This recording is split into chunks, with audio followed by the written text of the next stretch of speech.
तो one piece chapter number 1123 की मेरे पास ट्रांसलेशंस आ चुके हैं और इस वाले चैप्टर में काफी कुछ हुआ है। वेगापंक ने कैसे प्लान बनाया भाई, काफी तगड़ा प्लान था वेगापंक का कि कैसे कैसे वो सारी चीजों को अरेंज करेगा। मतलब जो डेंड एंड मूशी वगैरह उसने लगाया वो सब कैसे किया और क्या हम लोग सही में जा रहे हैं अब एल्बाफ, और हर चीज को लेकर ऊसोप इतना ज्यादा एक्साइटेड क्यों है ये मैं तुम्हें ढंग से बताने वाला हूँ इस वाले चैप्टर के अंदर। तो चलो बिना किसी देरी के चैप्टर को स्टार्ट करते हैं। भाई 90% बंदों ने सब्सक्राइब नहीं किया हुआ तो यार प्लीज जाके कर लो, ये बिल्कुल फ्री है बस। हाँ तो भाई कर लो यार। और चैप्टर नंबर 1123 का नाम है द वॉइड फोर्टनाइट। मतलब ये हो गया वॉइड का मतलब तो गायब और फोर्टनाइट का मतलब 14 दिन, मतलब 2 हफ्ते जो गायब हुए उनमें क्या हुआ हमें सब पता लगने वाला है इस वाले चैप्टर के अंदर। और चैप्टर की कवर स्टोरी के अंदर हम वापस से जा रहे हैं वानो के अंदर यानी कि यामाटो की तरफ। देखो मैंने तुम्हें बोला था डेंजिरो इन बच्चों को मारेगा और ये वाले बच्चे सुधर जाएंगे, तो हाँ सेम चीज हुई है। बच्चे पिटे सुधर गए, सारे के सारे मिलके अब यामाटो के साथ खाना खा रहे हैं और डेंजिरो भी यहीं पे है। ऐसे ये लोग ओडेन खा रहे हैं। तो हाँ कवर स्टोरी के अंदर तो ज्यादा खास कुछ हुआ नहीं, यही चल रहा है बस। तो चलो चलते अपने चैप्टर की तरफ। और पिछले चैप्टर के अंदर जो भाई करा था ना एंशिएंट रोबोट ने यानी कि एमेथ ने, तो उसकी हाकी का जो असर है वो इस टाइम तक भी दिखाई दे सकता है। मेरे कहने का मतलब ये है कि जो हाकी एमेथ ने रिलीज करी थी उसके असर तो असली अब दिखाई देंगे भाई। मरीन्स के जितने बंदे एगहेड पे थे सारे के सारे समझ लो भाई लेटे पड़े जमीन पे, सबका काम खत्म। मरीन्स वालों को मैसेज आ रहा है दूर से कि भाई एगहेड पे क्या चल रहा है फटाफट हमें बताओ, बट यहाँ पे कोई बताए भी तो कैसे भाई, सबके सब ढेर हो चुके हैं। जॉय बॉय की हाकी कितनी ज्यादा स्ट्रॉन्ग है तुम इस चीज से लगा लो। 5 एल्डर्स वापस चले गए मैरी जुआ, ये सारे के सारे मरीन्स वाले सब बेहोश हो चुके हैं भाई। वाइस एडमिरल तक भी नहीं बच पाया, कोई रिप्लाई देने तक को रेडी नहीं है। मतलब तुम सोचो कितनी खराब हालत कर दी है। यहाँ पे मैं सिर्फ देख पा रहा हूँ भाई सेराफीम है जो बोआ हैंकॉक की उसको, और वो भाई अभी भी अपने बबल के अंदर ही है तो इसीलिए शायद से वो सेफ है। और वो मरीन्स वालों को जगा रही है कि भाई फटाफट से उठ जाओ, स्ट्रो हेड्स भाग रहे हैं यहाँ से। बट भाई कोई उठने वाला है ही नहीं क्योंकि किसी की हालत ठीक ही नहीं है। एक जायंट देखता है और भाई वो बताता है कि भाई सबके सब जो है वो डाउन हो चुके हैं। ब्रोगी बोलता है सही में भाई ये तो फिर बहुत तगड़ा सीन हो गया। और डोरी यहाँ पे यही बोलता है कि भाई उसकी हाकी के अंदर मैंने बिल्कुल भी हॉस्टिलिटी को फील नहीं किया। तो इसका मतलब ये है कि भाई जो हाकी जॉय बॉय वाली है, मतलब जो एमेथ ने रिलीज करी, वो रेड हेयर शैंक्स से भी ज्यादा तगड़ी है। अब यहाँ पे शैंक्स का प्रेफरेंस देके ही हमें क्यों जॉय बॉय की हाकी को कंपेयर करके बताया गया, क्योंकि तुम्हें पता है शैंक्स क्या चीज है। और हाँ मैं समझता हूँ भाई जॉय बॉय की हाकी तगड़ी होगी ही, ये नॉर्मल है। मतलब वही पहला बंदा हो गया ना जिसने इन सब चीजों को इंट्रोड्यूस करवाया हमसे। बट हाँ फर्स्ट पायरेट है तो मेरे हिसाब से जो बंदा बनाता है वो ही स्ट्रॉन्ग ज्यादा होता है, तो इसलिए जॉय बॉय की हाकी यहाँ पे शैंक्स से भी ज्यादा तगड़ी है। अब मैंने इसको इतना ज्यादा क्यों बताया, क्योंकि भाई देखो लूफी भी अपना जॉय बॉय ही है नेक्स्ट, तो क्या लूफी सबको सरपास कर देगा हाकी के अंदर और सब पावर्स के अंदर, और जॉय बॉय की पावर किस स्केल तक जा सकती है। मतलब अगर हमारे को जॉय बॉय की कोई फाइट दिखाई गई ना तो इसका मतलब यह है कि लूफी की पावर वहां तक जा सकती है। और ये जो हाकी वाली पावर्स तो हैं भाई, ये तो लूफी अपने अंदर पक्का एक ना एक दिन ला के हमें दिखाएगा ही। जिसके बाद लूफी यहाँ पे आयरन जायंट को थैंक यू बोल रहा होता है, मतलब अपने एमेथ को। लूफी बोलता है यार थैंक यू तूने हम सबको बचा लिया भाई। बट आयरन जायंट ने यहाँ पे कुछ रिप्लाई नहीं दिया लूफी को, और जिस हिसाब से लग रहा है आयरन जायंट का जो लेफ्ट वाला हैंड है वो खत्म हो चुका है। मतलब वहां से धुआं धुआं दिखाया गया, कुछ और दिखाया नहीं गया। तो मेरे हिसाब से शायद से वो हाकी रिलीज करने का असर एमेथ को बहुत बुरा पड़ गया, क्योंकि उसका लेफ्ट वाले हैंड की तरफ सिर्फ धुआं दिख रहा है। बट लूफी इस चीज पे ध्यान नहीं देता और वो हंसता हंसता निकल जाता है। और डोरी एंड ब्रोगी यहाँ पे यही बोलते हैं कि भाई ये सारे तो अभी के अभी सो रहे हैं भाई, तो फिर इससे बढ़िया चांस क्या होगा ना निकलने का, तो फटाफट निकलते हैं यार हम यहाँ से। और सारे के सारे जायंट्स इस टाइम पे खुश हो रहे हैं कि भाई अब तो हमारे बॉस का ऑर्डर आ चुका है, हम निकल रहे हैं यार।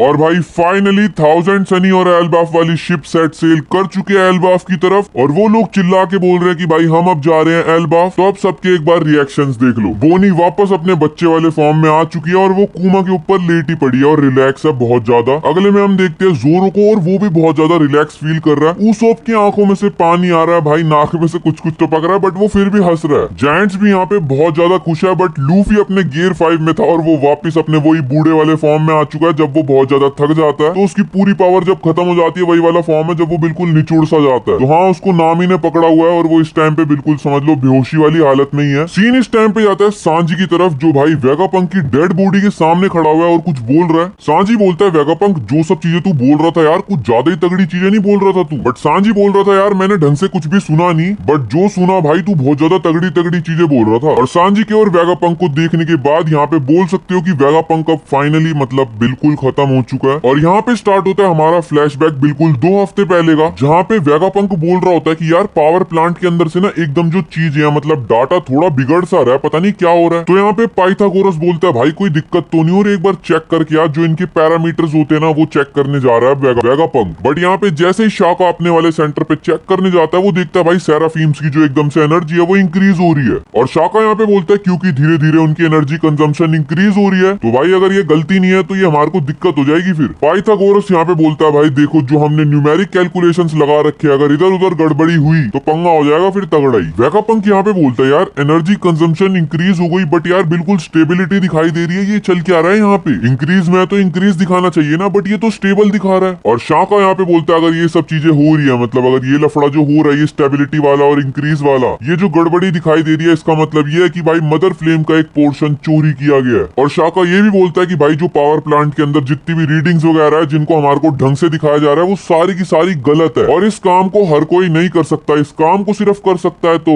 और वेगापंक चिल्ला के बोलता है कि ये सब लिलिथ का किया धरा है। बट यहाँ पे शाका बोलता है कि भाई उसको तो इस चीज का डर लग रहा है कि इन तीनों में से किसी को ही ना बोल दिया जाए कि तुमने ये वाला कांड तो नहीं करा। और यहाँ पे इन तीनों को ये भी पता लगता है कि भाई कुछ ज्यादा ही अमाउंट में एनर्जी चोरी करी गई है मदर फ्लेम की। तो भाई ये तीनों यहाँ पे यही बात कर रहे हैं कि हमें ढंग से नजर रखनी पड़ेगी अब बाकी 4 वेगापंक्स के ऊपर, और हाँ लिलिथ के ऊपर हमें स्पेशल ध्यान देना पड़ेगा। और इन तीनों को अपने दिमागों को ऑफलाइन मोड में डालना पड़ेगा, अगर इन्होंने ऑनलाइन कर दिया तो तुम्हें पता है सारा डाटा सबके पास पहुंच जाएगा, तो सब चीजें सब समझ जाएंगे सारे वेगापंक्स, और जो मेन कल्प्रिट होगा वो बच जाएगा इसीलिए। और यहाँ पे शाका और पाइथागोरस में से कोई यही बोलता है कि हाँ भाई बिल्कुल ठीक बात है, अगर हमारा डाटा अपलोड हो गया तो कल्प्रिट को पता लग जाएगा सब कुछ। और यहाँ पे 2 हफ्ते में से 1 हफ्ता निकल चुका है, और यहाँ पे भाई 1 हफ्ते पहले यहाँ पे पाइथागोरस को पता लग चुका है कि वो कौन है मेन कल्प्रिट, और वो चिल्ला के बोलता है भाई मेरे को सब समझ में आ चुका है। और पाइथागोरस के एक तरह से ऐसा लग रहा है भाई, मतलब वो बिल्कुल हिल चुका है ये सोच के कि भाई यॉर्क है सबके पीछे। और वेगापंक भी भाई एकदम से पागल हो जाता है कि यॉर्क है। और शाका यहाँ पे बोलता है कि भाई जितनी भी मेमोरीज यॉर्क यहाँ पे पंक रिकॉर्ड्स के अंदर अपनी सिंक्रोनाइज कर रही है, मतलब वहाँ पे शेयर कर रही है, वो सारी की सारी मेमोरीज नकली है। शाका यहाँ पे बोलता है मैं ऐसे कुछ भी बोल नहीं रहा भाई, मैंने ये चीज भी कंफर्म करी है कि जो भी हमारे को स्नेल से इन्फॉर्मेशन मिली है, स्नेल ट्रांसपॉन्डर जो भी कैमरे वाला, उसने जो चीजें रिकॉर्ड करी है भाई सबकी सब फॉल्स हैं, मतलब इसने हर जगह पे झोल फैला रखा है। वेगापंक यहाँ पे परेशान हो जाता है और वो बोलता है यार ये सब चीजें यॉर्क कर क्यों रही है, मेरे को समझ में नहीं आ रहा। और सॉरी बोलता है वो लिलिथ को कि उसने बेफालतू में लिलिथ के ऊपर शक करा।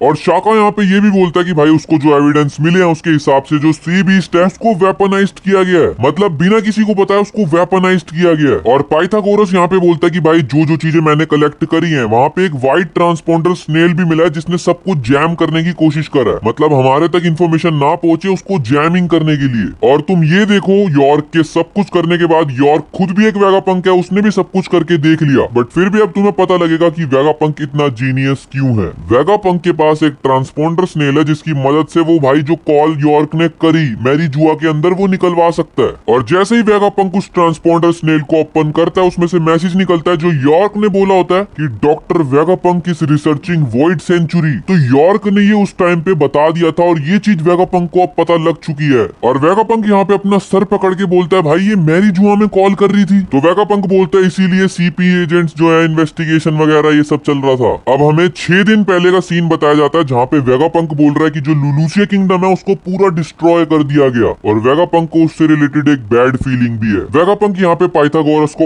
ऑर्डर देता है कि भाई सुन, जैसे ही सी लेवल हल्का सा भी इंक्रीज हो मेरे को फटाफट इन्फॉर्म कर दियो। यहाँ पे शाका वेगापंक से पूछता है भाई मेरे को एक बात बता, जो मदर फ्लेम चोरी हुई है उसका इससे लेना देना है क्या कोई? और वेगापंक यहाँ पे बोलता है कि जो मदर फ्लेम का पोर्शन है वो गवर्नमेंट को डिलीवर किया गया है। जो सी बीस्ट को वेपनाइज किया गया था वो इसीलिए किया गया था ताकि वो जो है वो ये मदर फ्लेम का पोर्शन लेके जाए गवर्नमेंट के पास। लफड़े कुछ ज्यादा ही तगड़े हो चुके हैं यहाँ पे। वेगापंक यहाँ पे ये भी बोलता है कि भाई देखो मेरी बात थोड़ी सी भी इधर उधर हो सकती है लेकिन मेरे को ऐसा लगता है कि गवर्नमेंट के पास एक एंशिएंट वेपन है, और ये चीजें जो अब रिवील हो रही है ना इससे पक्का पता लग रहा है कि ईमू के पास वो एंशिएंट वेपन है जिसका कंट्रोल करके भाई वो वोटर का लेवल राइज कर सकता है। जब पूरी दुनिया डूब गई थी भाई यही सब सीन सब चीजों को मैच कर रहे हैं। और वेगापंक बोल रहा है जो यॉर्क ने मदर फ्लेम डिलीवर करी है गवर्नमेंट को उसके जो रिजल्ट है वो बड़े खतरनाक खराब होने वाले हैं। वेगापंक बोलता है यार रिजल्ट बहुत गलत होने वाले हैं, इसका मतलब ये सब चीजों को मैं पब्लिकली नहीं बोल सकता। बट दिक्कत की बात यह है, वेगापंक बोल रहा है सारी की सारी गलती मेरी है कि मैंने, क्योंकि सारा इल्जाम ये मदर फ्लेम मैंने ही बनाई है तो सब कुछ मेरे ऊपर ही आएगा। भाई ये यॉर्क उसको बहुत गुस्सा आ रहा है इस टाइम पे। तो यहाँ पे शाका पूछता है अब यॉर्क के साथ कुछ गलत वगैरह करके मतलब इधर उधर करके कोई फायदा है अब, क्योंकि अब हमें सब कुछ पता लग चुका है। वेगापंक बोलता है यार अब सारी की सारी चीजें बहुत ज्यादा लेट हो चुकी है, सब कुछ बेकार है, अब हम कुछ भी करेंगे बेकार जाएगा, क्योंकि अगर किसी को भी पता लगा कि कोई वॉइड सेंचुरी की रिसर्च कर रहा है तो गवर्नमेंट उसे मारना चाहती है बस भाई, और कुछ रिजल्ट नहीं है। और यॉर्क ने उनको मदर फ्लेम देके ये प्रूफ कर दिया कि वो उनके लिए कितनी ज्यादा काम की है। वेगापंक बोलता है देखो भाई अब कुछ भी करने का कोई फायदा नहीं है, सबसे बढ़िया ये है कि बस हम ये पता लगाए कि उनका मदर फ्लेम को यूज करने का इंटेंट क्या है, बाकी अब कुछ नहीं हो सकता। बट शाका यहाँ पे वेगापंक को बोलता है शायद से अगर हम ट्राई करें तो भाई हम निकल जाएंगे यहाँ से। वेगापंक बोलता है एक शिप तो मैंने प्रिपेयर करवा दिया जिससे जो लोग एगहेड पे रह रहे हैं वो लोग तो यहाँ से निकल जाएं, बट हम लोग नहीं निकल सकते, हमारे लिए इम्पॉसिबल है यार। उन्होंने सबको इन्फॉर्म कर दिया होगा अब तक, जो बंदा वॉइड सेंचुरी की रिसर्च करेगा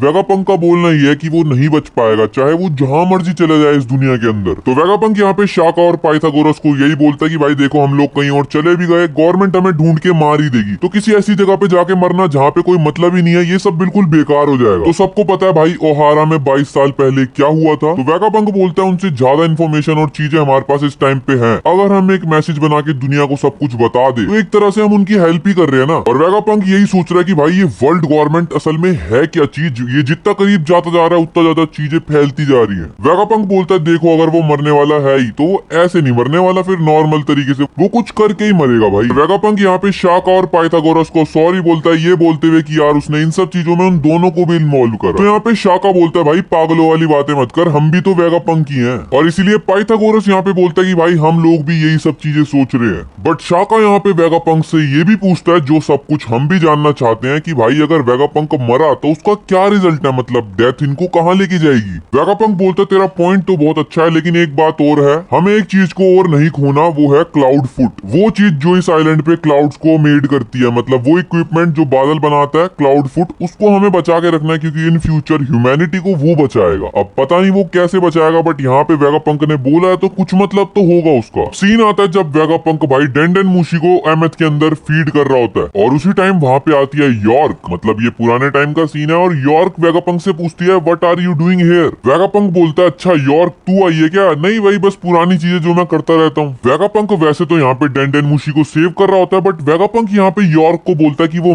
मदर फ्लेम का यूज करके इस रोबोट को उठाने की कोशिश कर रहा है, मतलब चलाने की, और अगर ये रोबोट सही में चल पड़ा मदर फ्लेम का यूज करके तो ये उसके लिए एक बहुत बड़ी मतलब ब्रेक थ्रू हो जाएगा, बहुत तगड़ा काम हो जाएगा ना। और यॉर्क यहाँ पे बोलती है सही में यार ये तो बहुत तगड़ा काम हो जाएगा। वेगापंक बोलता है हाँ हाँ, बट वेगापंक यहाँ पे मन में सोच रहा होता है कि ये कभी भी परफेक्ट ना हो तो ही सही रहेगा। और अब हम आ चुके हैं अब से 2 दिन पहले के सीन पे जहाँ पे ये लोग मैसेज को रिकॉर्ड करना स्टार्ट कर देते हैं। तो शाका यहाँ पे बोलता है वेगापंक मैंने स्टार्ट कर दिया, तू फटाफट से बोलना स्टार्ट कर। अब हमें वही वाला सीन दोबारा से दिखाया जाता है जहाँ पे वेगापंक वही बोल रहा होता है माइक टेस्टिंग वगैरह और दुनिया का सबसे ग्रेट साइंटिस्ट यहाँ पे आ चुका है। और अब हमें दिखाया जाता है कि वेगापंक ने इस पूरे मैसेज को रिकॉर्ड कर लिया है और इस टाइम पे वेगापंक उसको एमेथ के अंदर फीड कर रहा है, मतलब वो ट्रांसपोंडर स्नेल को उसके अंदर छुपा रहा है। वेगापंक यहाँ पे बोलता है जो हमने बोला ये पूरी दुनिया में शॉक ला देगा एकदम। बट ये लोग आपस में यही बात कर रहे होते हैं कि हाँ यार ये सब चीजें भी जानना दुनिया के लिए जरूरी है क्योंकि जो चल रहा है वो तो पता हो ना। और वेगापंक यहाँ पे यही बोलता है कि उसने आयरन जायंट के अंदर ट्रांसपोंडर स्नेल को छुपा रखा है, ये चीज कौन सोचेगा। वेगापंक ये भी बोलता है कि उसने ये चीज सेट कर रखी है, हमें पता है जैसे ही वेगापंक मरेगा वो मैसेज स्टार्ट हो जाएगा। वेगापंक बोलता है ये चीज किसी को भी ना पता लगे और हमारा प्लान भी सही से काम कर जाए, अगर हमें ये करना है तो फिर ये मैसेज ये जो हमने ये जो भी करा है ये किसी को पता नहीं लगना चाहिए। और वेगापंक यहाँ पे यही बोलता है कि अगर हमें सही में इस प्लान को सफल बनाना है तो हमारे को अपनी मेमोरीज को इरेज करना पड़ेगा ताकि कोई भी इस चीज को ना पहचान सके। वेगापंक बोलता है अगर हम लोगों ने अपनी मेमोरीज पूरी तरीके से मिटा दी तो इसके काफी सारे कंसिक्वेंसेस भी रहेंगे, जैसे यॉर्क ने मदर फ्लेम को चोरी किया ये सब हम भूल जाएंगे और बहुत सारी चीजें जो हमारे दिमाग से भी निकल जाएंगी।